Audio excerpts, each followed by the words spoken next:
We'll start with a nice and easy one, Coach. Sure. Spring Cup 2018 in the books, 3 days. What are your general thoughts on how things went this weekend? I can tell you I'm really happy about it. The camp was a really efficient camp. It ran really smoothly. Probably the smoothest of any camp we've ever had. Now, a large part of our decision-making process, our team selection, had already occurred prior to us even entering camp. You know, with the veterans that we have returning, with the commits of whom we've recruited, there's not a lot of space in the team. So our goal in camp was twofold. One was to continue with our vets practices and just keep moving down the path and preparing for next season, you know, football-wise. And the other was to take a hard look at certain guys that we had to make a decision on. There wasn't a lot of those guys, so it was a much less difficult process than it's been in the past. And then, yeah, I know you're going to ask me some of these things, but yeah, there were some guys that were either, wow, he's better than I thought he was going to be, you know, which is a compliment, or, oh, wow, he looks great. We're really happy we signed him. So there was some of that, you know, for sure. I'm sure we'll talk about that. Now, in terms of your CFC signings, you got those guys out of the way pretty early on in the process during last year's regular season. One of those guys was Kyle Wilfer, who was out there this weekend. What did you think of his performance? Kyle Wilfer is one of the guys that I'm talking about. Kyle Wilfer did not disappoint. Now, that's a tough one for me to say. Did he exceed the expectations? Maybe, but I did have the bar raised pretty high because I thought he was a great high school player. I thought he was one of the best high school players in the country. He definitely had my back on that this weekend. He looked like one of our guys out there. He didn't look like, you know, he had to get acclimatized a bit to the speed, but he's been really well coached at St. Paul's. You can see that. He's a really, really intelligent kid, and he uses what he's been coached. He uses he uses his technique. He applies it well, and he's so coachable because he's so intelligent and he wants to learn. He's got a great attitude. There's nothing missing. That kid. You're going to be interviewing me if, you know, I'm still alive and kicking, you know, 4 or 5 years from now, and I'm going to be, oh, and I told you, that kid's an all-Canadian, that kid's a great player, he's going to be really good. Keeping on the offensive side of the ball, you bring in all these West Shore guys. Not a lot of them here this weekend, but Scott Borden Jr. was one of them. Yeah. And he has a little bit more of a running style to your offense, more agile, a little bit sure. more than the guys you have right now. What did you see out of him this weekend? Yeah. Well, first of all, you made the comment about the running. I'm going to go right to the passing. His mechanics, his throwing mechanics, are outstanding. He's got great throwing mechanics. If that kid, I said it out there in the field a few times in the weekend, if he was 6'2" and with his athleticism, ability to run the ball, RPO, all those things, and with his throwing mechanics, every school in the country would have recruited him. Now, a number did recruit him, and we signed him pretty early. I went after him hard, and we got him. And I'm glad he's got a great. He brings an attitude. He's very professional in his approach. He's got great mechanics. His athleticism offers up a lot. Oh, we're gonna have a real quarterback battle, like a legit, genuine quarterback battle, which is awesome. That's what you want. You want quarterbacks that can play at this level and press each other, and may the most productive man win, however that translates. Moving to the defensive side of the ball, touching on the D-line quickly, two guys that I know some there, at least were Colin Cornelson and Quentin Bowles, who I actually didn't know was going to be there this weekend on a VI. So just, maybe not necessarily just their performance, but just the front four in general. What did you see out of that group this weekend? I feel that group is, I guess I'll say, arguably the best group in the team. The reason I say that, it'll be the most truly competitive group. Because don't forget, there's certain guys that aren't even here that are in that group that are pretty good players that are committed to us, that are out of province. You didn't see Kent Hicks on the field in the scrimmage today. You didn't see Some of the West Shore guys that we were talking about, right?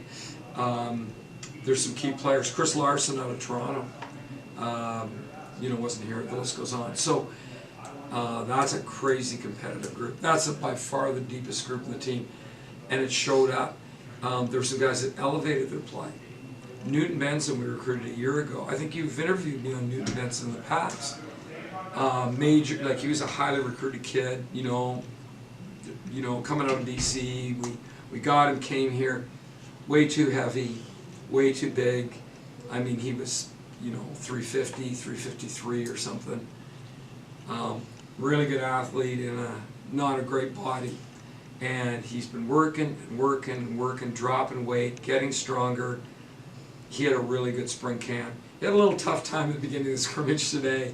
Got worked a little bit by some of the veteran offensive linemen, but he's coming into his own. So I know you started off by asking me about a couple of guys, Colin Cornelison and Quentin Bowles. Getting Quentin back, when we lost him, he was a player on our team. He was a real good speed rusher for us. He went back to BC, played inside, actually played some 3-tech. So he's a guy I think that he can probably play 3 out of the 4 positions on the defensive line. Colin Cornelison, I made a comment on Saturday morning about him in practice, and my comment was, of all the guys in camp, he's the biggest surprise to me. And that was a 2 thumbs up compliment, and when you say that's always a backhanded compliment to somebody. Well, gee, you didn't think I was that good, coach? No, I thought he was a good player. He's that much better than I thought. He's that much better than he even looked on film. Because don't forget, he's an apple, playing high school, and we're oranges. We're all in the same basket of football fruits. But you take that apple and you bring them into the oranges, and sometimes it doesn't translate well right away. They've got too much to learn. That kid, again, another kid that's been really well coached, and that really showed. I was really impressed with the level that he was at. Moving to the safety position, you lose Tyler, you got Jaden and a couple other guys. What are you looking at in terms of that position? Is that something that you're confident with who you want to put there, or is that something that's still a little bit up in the air? Jaden McCoy that's where, we have Tyler Fong, and Tyler's our safety. But the best position for Jaden McCoy is safety. That says it all. That's where he's always should have played, but we had Tyler Fong. And, he did a great job for us at boundary half. But, yeah, pretty tough to beat that kid out at safety. He's so natural. He's got such crazy range back there, and he's got an it factor. He's very intelligent. But he's got an it factor. He just gets it. He's got tremendous vision, but he with Stan Pierre, our defensive coordinator, it's like they are coaching together. He gets it. It's a huge advantage to have that kid at safety. He's gonna have a great year. Finishing things off just quickly on those West Shore guys again, just to touch on the amount of guys you got from that program. I mean, they're huge, all with youth sports experience, basically. So just what kind of impact does it have on your team to have all those guys come in, some of whom have been here before and know the process and the system, others who have been in university programs before, just to have that leadership and understanding of the game? Absolutely. Huge. And it's an ingredient that they bring, that experience. They know, as you say, or suggest, they know the process. They know what the expectations are. And in a lot of cases, they were guys that maybe didn't do some of the right things. I don't mean they were bad kids or anything like that, but they didn't focus enough on certain things. And, it didn't turn out the way they thought it would as they moved up their path. They're back, they're wiser. And even in the re-recruiting process of them, because I had to recruit them again. I remember going out to Victoria to watch a game. It was a rainy, cold night, and I'm standing and I'm watching. I'm going to watch the game the next night. I was at their practice, and Blake Neal, the head coach at UBC, was there. And Blake and I are real good colleagues, and we're chatting for a while, and then up comes Christian Kraus and 3 or 4 of those guys. hey coach, hey coach, hey coach, you know, we're shaking hands, hugging. And then, you know, I'm talking to one of them, next thing you know, Blake's talking to him. Blake's talking to him, Blake's talking to him, and they're being recruited by everybody.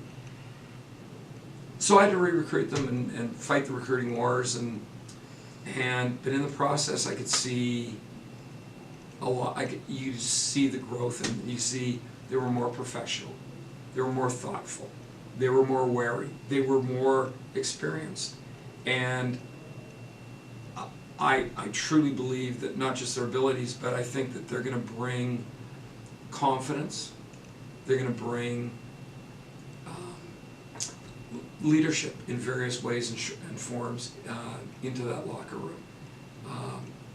And, you know, hopefully that makes us more competitive every day.